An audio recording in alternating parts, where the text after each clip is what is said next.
Leo season is upon us. July 23rd, July 22nd until August 23rd. And I am only going to be reading books that I think will be 5 stars.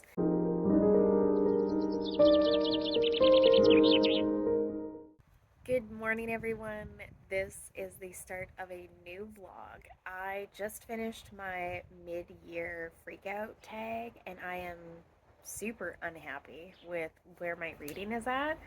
I took a look back at my June reading, and I'm like, what am I reading? Why am I reading all of this? This is not even on my TBR. These are not part of my goals.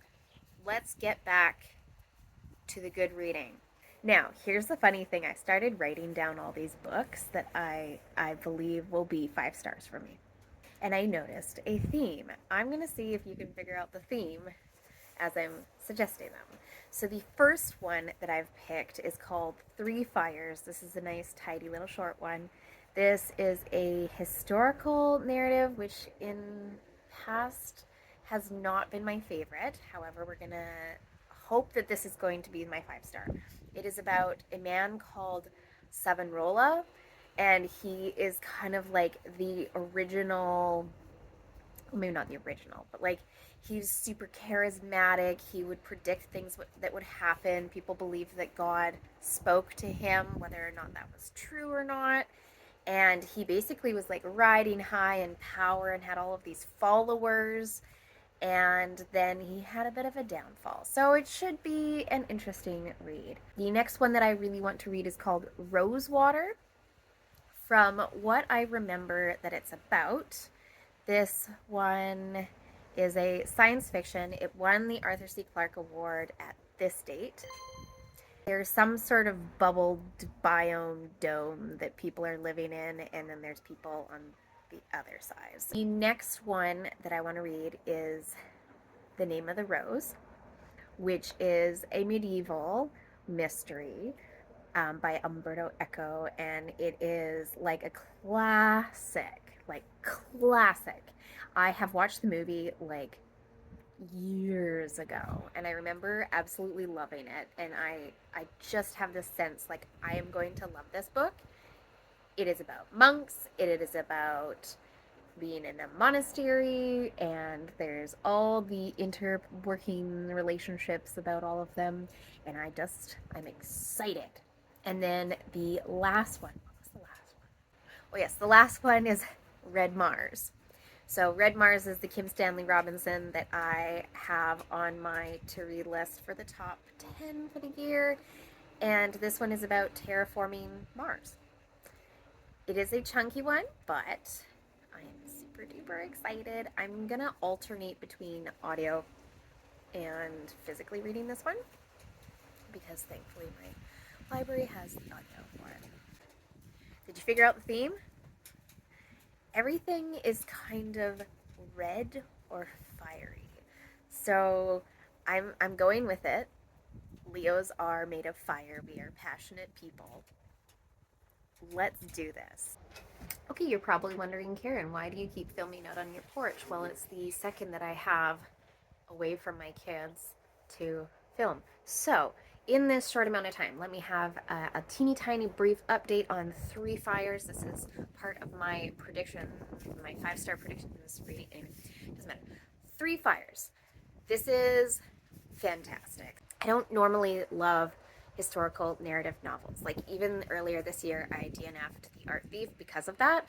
For some reason, this one is working for me, so I'm really happy about that.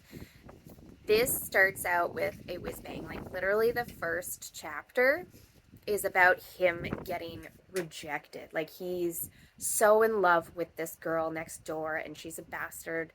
And sorry, let's clarify. A bastard, historically speaking, is a child born out of wedlock. And so he believes that she has no prospect whatsoever for marrying. So there's no reason that she would say no to him. But she does. Because she does come from a family that has money, even though she is born out of wedlock. Super duper windy. She rejects him in the most, like, you are beneath me, your family is nothing, basically. So this is Italian, I think, and there's like some sort of civil uprising in the city, and there's like really gruesome murders, and it's like it's really hard to read. So I think she's setting up this like how this man came to be and all of the horrible things that he faced before he turned to the idea of becoming a monk and then trying to make the world a better place and then maybe choosing the wrong path. We shall see. It is too hot outside right now to do any filming. It's like 32 degrees Celsius in the shade. So we are inside with the sound of fans, and I apologize, but I finished 3 fires as predicted. It was a 5-star. This is a fantastic little work of historical fiction. This is narrative, which normally I don't like. I really liked how she explored the transformation of the man to charismatic kind of leader of this underground, not reformation, but kind of a revolution almost.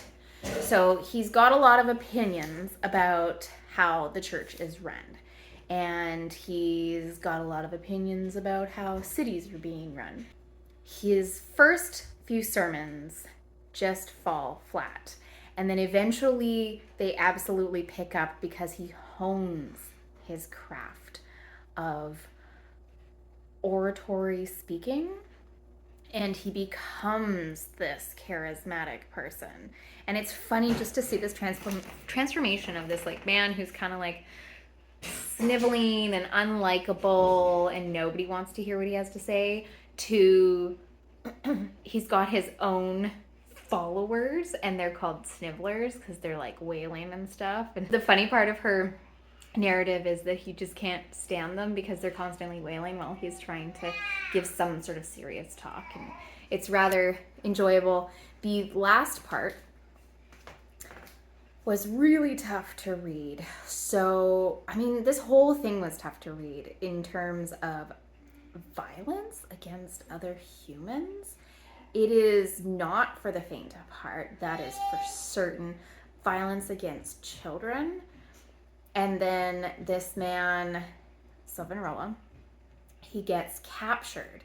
And of course, the church doesn't want him saying stuff, so they're trying to get him to confess that God doesn't actually talk to him. And of course, to do that, torture, obviously. That's how we get people to talk and admit things, right? This was a tough read, but a fascinating read, and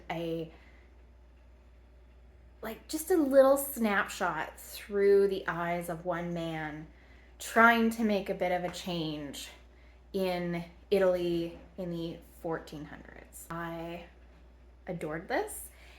I found the author has another novella. Somebody recommended it in the reviews. So I'm absolutely going to check out Rosewater or something. It's about a murder, and I didn't want to read too much into it. And it's a novella, so it's another short fiction, which is fabulous. So, yay, first 5 stars, happy Leo season. Good morning. This is my latest update for my 5-star vlog. I have started reading Red Mars. Oh, I'm sorry. The sun is so well. Okay, fine, we get the background. Oh, okay. Red Mars. This is fabulous so far. Oh my god, I love it. Okay. I'm really enjoying the way that it's being told right now. It started out with like a future scenario where they're on Mars and it seems like life has been established. And then I'm now back in time around like 2027, and it's all of the people in the ship going to Mars to colonize it. And I'm really enjoying this cast of characters. Mr. Frank Chalmers and John Boone. Like, these are very classic names. The opener was really cool, establishing the kind of culture that had been developed. So far, barely into it, loving it. It's a yay. I am in the middle of my It's Leo season, and I am almost 50% of the way through Red Mars, and this is making me so happy. When you get a book that's this big, and it's one of those ones where while you're in it and you absolutely adore it. This is exactly what I wanted from this book. This is so immersive and fun, and it's got enough hard sci-fi to keep the sci-fi nerds happy, and then also the social aspect. Like, that I think is my favorite part of this whole book, is the social aspect. Just the different types of personalities that you're gonna find on some sort of a mission like this. I'm absolutely enjoying the ideas that are being discussed. Like, I think my favorite one is there's the anarchist guy, and he basically brings up the question, and they all respond with a, oh yeah, is why, when we have the opportunity to create our own society fresh, why are we still taking orders from Earth? And that is a really good question. Why do we still have to use the same blueprint from Earth? And that's fascinating because there's that duality of these people went through the, I guess, casting process of finding the right minds to go on a journey like this, then sending them off and not expecting them to develop any sort of independent feelings, just saying like, oh, you're gonna have to follow what we originally planned on Earth. Like, and just simple things, not like completely create a new society, but like things like, well, why do the rooms have to be rectangular? Can we play around with shape? What if we created a more community lifestyle? So everybody has the same type of room, and then we have a communal living area instead of, oh, the people with higher credentials get the big room and everybody's kind of filed off in their own little sections. Like, things like that that are really cool to explore. There is a really neat section that I just read where they're talking about how they came to Mars to terraform, but eventually the kids that they have, this will be what they know. So they're trying to create an Earth-like atmosphere, but it's going to be Earth kind of, and the kids will end up liking the aesthetic of Mars. The word that he used was aeroforming. So the terrain, the atmosphere, the environment that you live in forms you as a person. And I really liked that a lot. This has been a wonderful journey so far. So this has been absolutely wonderful. I will update you again, I guess, either 75% of the way through or all the way through, because I'm just devouring this. This is fantastic. I just finished this. I just finished it. Okay, I'm not really sure how I think. I want it to be a 5 stars. There are so many flaws with this, and in reading a lot of people's reviews, I agree with all of them. However, this worked for me. This 100% worked for me. So this is another 5 stars. Hey, my light just turned off. Right as I said, this is another 5 stars. So far, my blog is going so well. Okay, there is something called the MICE quotient. Milieu, idea, character, and the E one. This is very much a milieu idea book. So there's lots and lots of talking about the ideas of living on Mars. There's lots of sciencey stuff in it. The milieu part is like, think about um, Alice in Wonderland is like the best example where a character basically just goes through and visits each section, and it just kind of, it's very linear.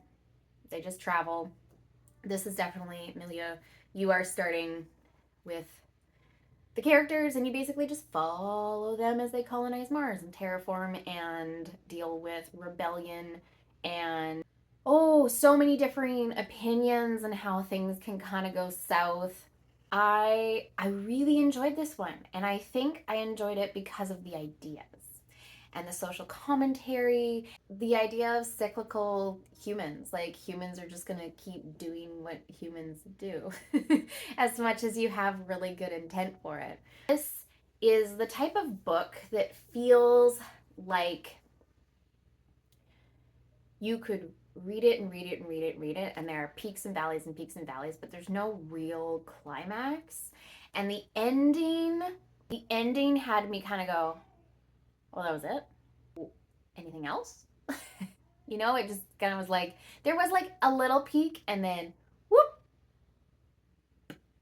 I would like to delve into some of the book's flaws, which, if you go on Goodreads, like, you can read all of the, like, the 2-star peoples. There are the sciencey people that say, that wouldn't work in real life, and that's not actually the real thing, and that's not technical.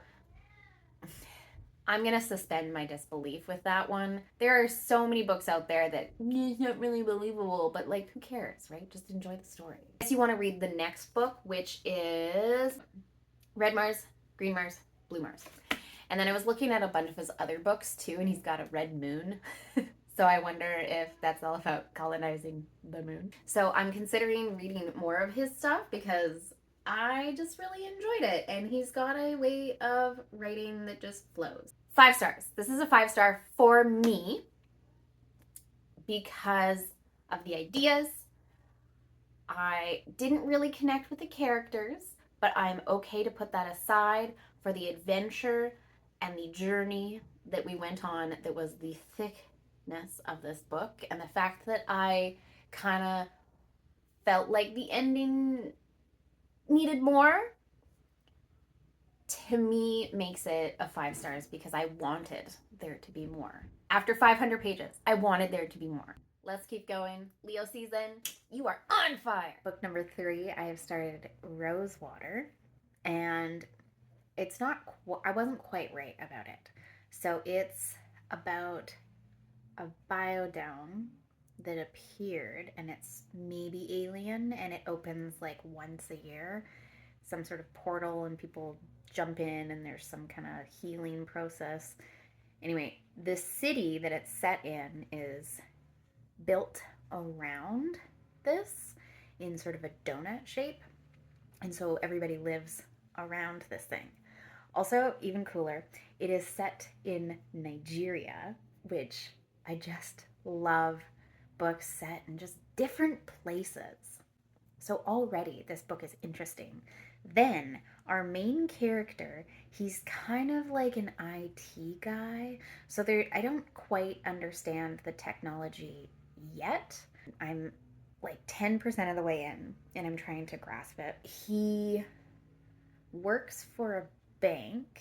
He's something called a sensitive, so he can kind of just like read people immediately. So he can like look at a person and be like, your name is Bob, and you are this, this, this, this, this, this. He's never met him before, but he knows that he's Bob. So that's kind of cool. And then we learn, this is like chapter 2, so not really a spoiler. He also is an interrogator, or he's been hired as an interrogator, because he is a sensitive, and he can look at people and just read things. And so we're basically getting to experience what it's like being inside his head. And then we get to meet a couple like work friends, and he's just like, we're seeing what life is like with this weird alien dome that takes people in and heals them. Like, it's really different, and I'm really liking it. This is a great start to this one. Hello and welcome to the lake. Every year I get invited by my big sister's best friend, and they have a lake and a wonderful dog. And this year has been especially warm, so the water is amazing. I am trying to do a little bit of reading, and so far it's not going so well. Turns out camping with a 1 and a 3-year-old, it's really busy, so I've actually got just like the teeniest little moment to myself right now, and that's just jumping in the lake. I'm in the middle of Rosewater, and it is wild. It is not at all what I thought it was going to be, and it is fascinating. So these sensitives, I think I explained before, they are attuned to other people's information and personal selves and essences, and the main character is a little more sensitive, I guess, than other people. So he's got like extra powers, whatever that means. He's extra attuned, and he's been hired by some sort of organization to get information out of people. And we get lots of flashbacks of how he got into this business, and then we get the flash forwards. And right now, there's some sort of disease that's killing off the sensitives, and I think that's going to evolve to be the main part of the story. Here's hoping I get a little bit of reading done, but mostly jumping in the lake. Okay, let's chat Rosewater. This is one of those books that starts out pretty simply and then just kind of gets really convoluted by the end. This is not a bad thing. However, I did find it hindered my enjoyment, that I wanted to love it more than I did. Now, before I say any of this, this is like a 4 out of 5, which is like really high. I really, really enjoyed this. This is not a new fave, but this is one that I might think about for years to come. Now, I originally read this one because it was the winner of an Arthur C. Clarke, and I'm glad I did. I really am. This is set in Nigeria, and I liked the totally different atmosphere and cultural things that I have heard about in passing from some friends that were from Africa. They're horrifying. It's just sort of like speculative, what might happen if this happened. Now, I don't really want to do too many spoilers. I think the one thing that didn't work for me was the fact that this was told in multiple timelines and it jumped around a lot. There was a future, there was a now, there was a several past things, and I think what ended up happening was that I got mixed up with side characters, because I would go, oh, wait, what timeline are we in? Like, because the thing is that there are some through line side characters. So, for example, this lady that he's working for, Femi, she is in several of the timelines, because it's like him meeting her and then him working for her and then him not working for her anymore. And so it's this like, okay, it's this progression of his relationship with her, working and otherwise. I think I just got mixed up with all of the changes in the timing. So unfortunately, it was not a 5-star, even though it was a 5-star prediction. I still really enjoyed it, and I'm still very happy that I read it, and I would 100% recommend this to anybody just who wants something really different with their science fiction. This did get a little like he was trying to satisfy the hard sci-fi, not necessarily in technology, but in like the biological scientific thoughts. So it became a little bit like reading your 10th grade science homework a little bit. I get it was like context and stuff, but it just kind of got a little bit like, okay, I don't know if I have the brain stems for this. Now, Elliot Brooks did this video where I totally want to do the same thing, where it's books so good they make you feel dumb. And I think this is one of those ones, because it's like I feel like I'm missing something maybe, or maybe I just didn't have enough concentration at this moment in time. Would 100% recommend this one. And if you've read any like Nnedi Okorafor, I would recommend this one for sure because that's that Afrofuturism. And I kind of want to seek out a little bit more and see maybe what else Tade Thompson has written, or maybe some other Afrofuturisms. See what other kind of authors are out there. One more to go. Name of the Wind, looking at you. Name of the Wind. Name of the Rose. I have started The Name of the Rose. I have to have some flowers in the background that we're dealing with the rose now. This is a, guised as, a medieval mystery. There are two gentlemen. One is like a novice monk. I haven't quite got that yet. And he's following his master partner, person who's older. And he's kind of like a Sherlock type character. And they have arrived at this monastery. And there has been a murder of some kind. And they have been tasked to kind of solve it. Now, here's the catch. This is a very academic book. If Charles Williams were alive today, he would love this book. He would absolutely love it. It is so referential, and my brain is just not in the zombie headspace. I mean, it is in the zombie headspace that I'm not completely comprehending as much as I want to. In this mystery, there are also long, quiet, contemplative, there you go, contemplative descriptions of the monastery. It is setting the tone for the whole thing. And then there are discussions of ideas. So this is very heavily an idea book. There are monks that are discussing the minutiae of different monasteries and sects within Christianity. So there's a whole section on Franciscans and how they came to be, and then how they became so popular that they then had a sect within them that wanted to get back to their purity. Like, it's very dense. I'm 40 pages in, and we've already had a discussion about differing religion philosophies, or theologies rather. It's dense, and this one's going to take me a little while, so I might end up having several updates because there is so much to talk about. Thank you, Mr. Rooster.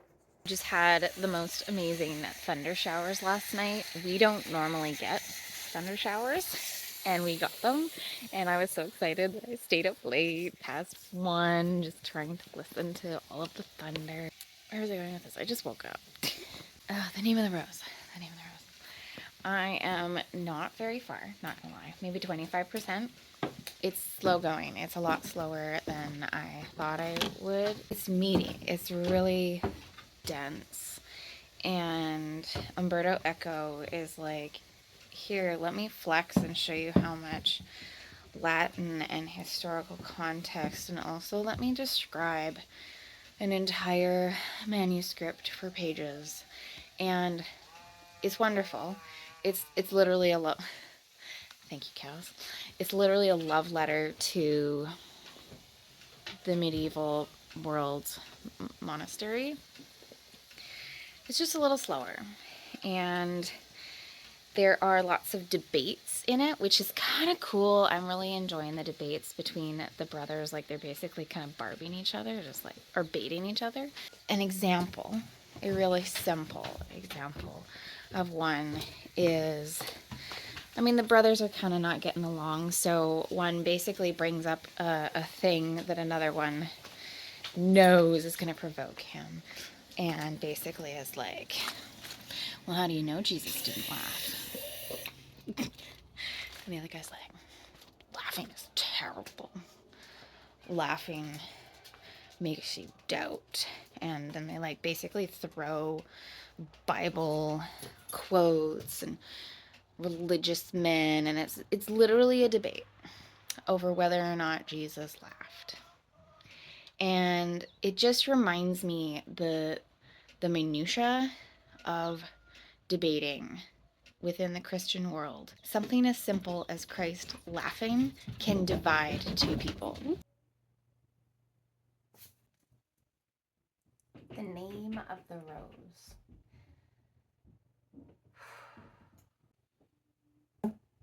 How do I talk about this book? Since finishing it, I have looked up numerous video essays, commentaries. I have started a podcast series in which a professor is basically walking us through the book.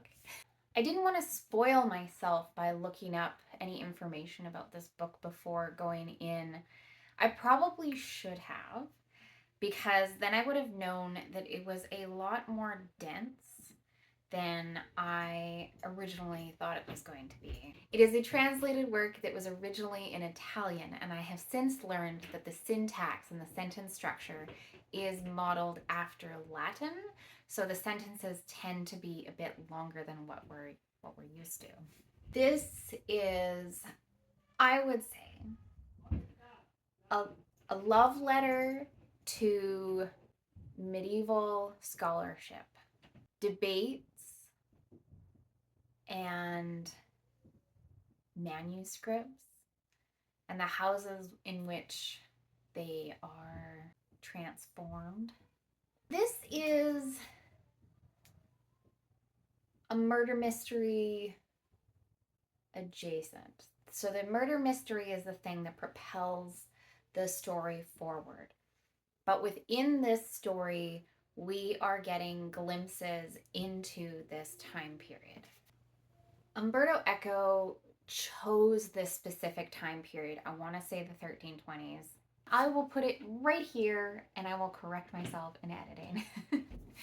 This was a very tumultuous time in history, especially for Christians.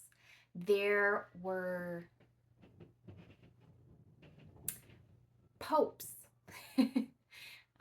You probably learned in history class the Great Schism. I'm pretty sure this is what that is. There were conflicting views on who should be the pope, and so there ended up being two popes, and it created a whole thing. We are in the end of times. It's very like all the things are going wrong. There are so many different Christian sects popping up that how do we know who's telling the truth and who's a heretic, who's leading us down the wrong path? These monks are in turmoil in their minds because they don't know where to seek the truth from. And this book is all about meaning and the meaning of words, as well as books. There's commentary on who should get access to certain information, who should get access to certain books. There were like secret trap doors and a library that was so complex that you needed a guide to go through. There were so many debates. Now, I mentioned earlier about the whole Christ laughing was one of the debates, but the biggest debate of that time period and within this book, there's a whole, even like an entire chapter where they set up court and they have a debate about whether or not Jesus was poor. On the surface, this seems really simple, but for a church that collects relics and jewels and books, those are all material items. And that goes against if Jesus was poor and asking them to live in poverty. So there was a real argument over whether or not he was poor because did he want them to live in poverty, or would he have condoned all of the wealth accumulation? And whatever you might say, historically speaking, people comment on it even still today, how rich the church is. And it was the same 700 years ago. It was the same thing. We are still debating the same things, which makes this so completely timeless, as well as the commentary on who gets to disseminate information, who gets to hold on to the information. Right now, we live in a time period where all information is made ready to us at all times. We have to be able to discern. But what if, I guess this is like censorship, what if there were people who had some information and they were saying, no, this is too much. Regular people can't be reading this because they wouldn't know how to process this. If you are the type of person that really enjoys conversations about so many different things within the church, this would be a fantastic book to delve into.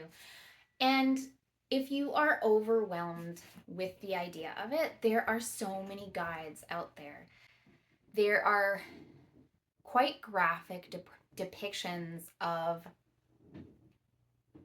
well, people getting murdered, but also the way that they persecuted people that they believed to be heretics are really sickening.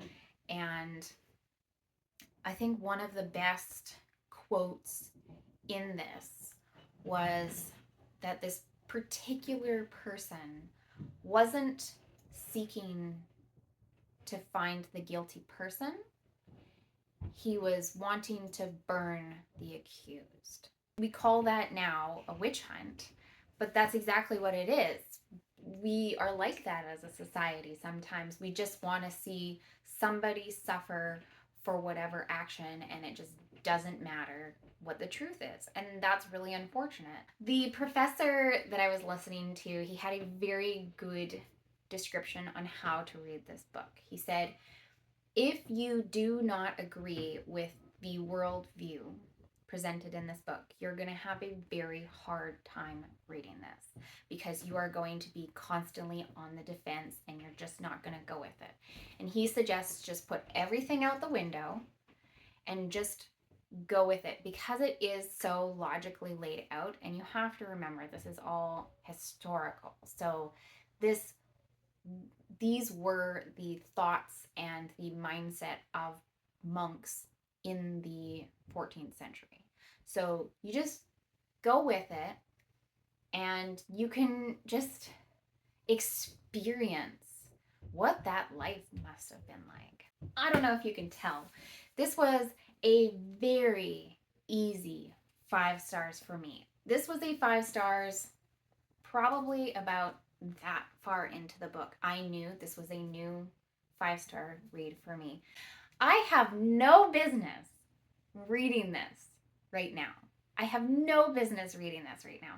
This is such a dense piece of work that it will take me, I think, 2 or 3 more times reading this to fully grasp everything that I got. Do you know what falling in love is like? Because that's what I had with this book. And what a book to end a vlog on. This was extraordinary. Extraordinary.